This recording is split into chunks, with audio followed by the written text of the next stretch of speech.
राजा दशरथ को पुत्र प्राप्ति। अपने हाथों हुए श्रावण कुमार की हत्या पर महाराज दशरथ अत्यंत दुखी थे। उसी समय तुम भी हमारी तरह पुत्र शोक से मरोगे। उस श्रावण के पिता के श्राप से उन्हें बहुत दुख हुआ, परंतु संतोष भी हुआ कि श्राप को फलित होने के लिए पहले उन्हें पुत्र की प्राप्ति तो होगी। राज्य के उत्तराधिकारी को लेकर उनकी चिंता कुछ कम हुई, परंतु पुत्र प्राप्ति के लिए कब तक प्रतीक्षा करनी पड़ेगी, इसे लेकर उनके मन में संदेह उत्पन्न होने लगे। अंत में दशरथ ने ये सारी बातें कुलगुरु वशिष्ठ को बताई और पुत्र प्राप्ति के लिए उपाय बताने की उनसे प्रार्थना की। उस पर वशिष्ठ बोले, हे राजन, तुम पुत्र कामेष्टि यज्ञ करो। यज्ञ नारायण प्रसन्न होकर तुम्हारी मनोकामना पूर्ण करेंगे।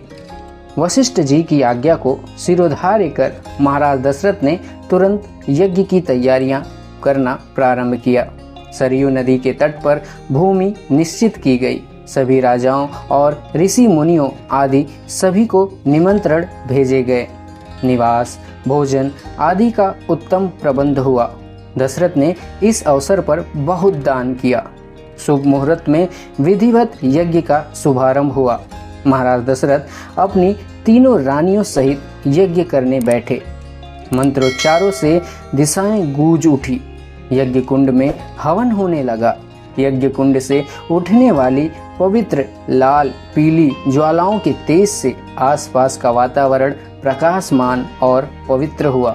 समूचा वायुमंडल मंगलमय हुआ। पुत्र कामेष्टि यज्ञ यथाविधि संपन्न होने जा रहा था। अंत में पुत्र कामेष्टि के मंत्रों का पठन आरंभ हुआ। यज्ञ में हवन हो रहा था और कुछ ही समय में यज्ञ कुंड से एक तेजस्वी दिव्य पुरुष प्रकट हुआ। उसके हाथों में एक स्वर्ण पात्र था। वह पात्र पायस से भरा हुआ था। उस दिव्य यज्ञ पुरुष ने वह पायस पात्र महाराज दशरथ को सौंपते हुए कहा, राजन, देवगण आप पर प्रसन्न हैं।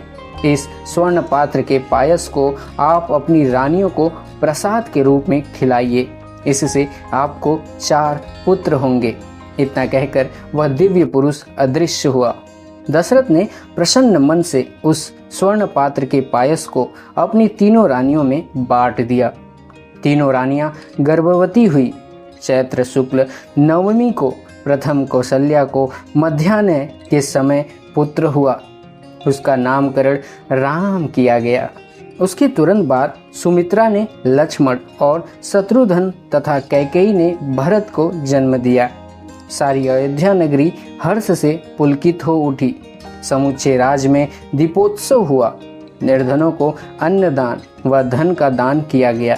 जिनका एक भी पुत्र नहीं था, उस महाराज दशरथ को यथाविधि पुत्र कामेष्टि यज्ञ करने पर 4 पुत्र प्राप्त हुए। उससे राजा तो हर्षित हुए ही, पर मातृत्व के परम सुख की प्राप्ति से तीनों रानियों की प्रसन्नता अपार थी। रघुकुल की प्रतिष्ठा वृद्धिगंत हुई। प्रत्येक राजा का कर्तव्य था कि वह अपने पुत्रों को हर प्रकार की शिक्षा देकर उन्हें सक्षम बनाए। महाराज दशरथ ने भी महान गुरुओं के मार्गदर्शन में अपने 4 पुत्रों को विद्या अध्ययन के लिए भेजा। वेद, विविध शास्त्र, राजनीति, शस्त्र विद्या, धनुर्विद्या, अश्वारोहण, रथ का सारथ्य आदि और कालोचित आवश्यक सभी प्रकार के ज्ञान में राम, लक्ष्मण, भरत और शत्रुघ्न शीघ्र ही पूर्ण रूप से निष्णात हुए। राम सभी भाइयों में बड़े और सभी गुणों व विद्याओं में श्रेष्ठ थे। महाराज दशरथ अपने सभी पुत्रों से प्रेम करते थे, किंतु राम पर उनका विशेष स्नेह था। राम उनके प्राण ही बन चुके थे। सभी भाइयों में परस्पर गहरा स्नेह भाव था। फिर भी लक्ष्मण राम से बहुत प्रेम करते थे। राम से दूर रहकर वह व्याकुल हो उठते थे। कौशल्या, सुमित्रा तथा कैकेयी में भी परस्पर पर्याप्त आत्मीयता थी।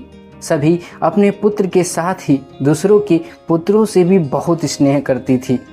राम के ज्येष्ठ होने से सभी भाई उनका बहुत आदर करते थे। परंतु कौशल्या के समान ही सुमित्रा और कैकेयी भी राम को अपना ही पुत्र मानकर बहुत प्यार करती थी। पुत्र बड़े हुए, सुदृढ़ शरीर, सुंदर रूप और उत्तम गुणों के कारण वे सबके प्रिय बने। राम सभी में बड़े थे। राजा से उनका व्यवहार स्नेहपूर्ण था। वे सभी के सुख दुख की चिंता किया करते थे। राम मृदुभाषी व विनयशील थे। अपने राजपुत्र होने के मिथ्या अहंकार का तनिक भी दर्शन उनके व्यवहार से नहीं दिखता था। अपनी नम्रता से राम सभी के हृदय जीत लेते थे। महाराज दशरथ को भी विश्वास हुआ कि राम शासन चलाने में पर्याप्त सक्षम है। महाराज कुछ वर्षों के पश्चात राम का राज्याभिषेक कर स्वयं राज के उत्तरदायित्व से मुक्त होने की अब सोचने लगे थे। और यहीं पर इस कहानी का समापन होता है। सो कैसी लगी आप सभी को ये कहानी कमेंट सेक्शन में ज़रूर बताइएगा। एंड ऐसी ही कहानियाँ सुनने के लिए हमारे चैनल को दबा के सब्सक्राइब कर लीजिए। सो मिलते हैं अगली कहानी में।